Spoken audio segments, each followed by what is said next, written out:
What's the deal with the angelic battle over Moses' body? That's a weird thing. Yeah, in Jude, I think that's what the person's referring to.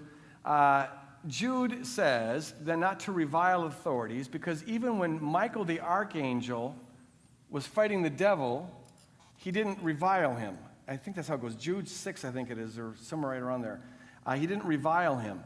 And you have this thing about, he's using an illustration, and there's this story of the angels fighting over the body of Moses once he died.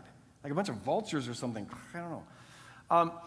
What's interesting about that story is that story is found in an apocryphal work that isn't in the canon. I think it's First Enoch, isn't it? Assumption of Moses, isn't it? Oh, but isn't that part of the Enoch? No, anyways, it's found in this apocryphal work that isn't part of the canon. It's not inspired. At least the church didn't see it as such. And he's referring to that episode. And so there's different ways of taking this. Was Jude thereby saying, therefore saying that First Enoch, or the Assumption of Moses, was an inspired work that he believed? Maybe. Another possibility, however, is that Jude, like a good preacher, is using a commonly held story to illustrate a principle. The principle he's saying is don't get arrogant. And so he takes a story that everyone knows about and uses that to illustrate the principle of not being arrogant. And the story is taken from this apocryphal work.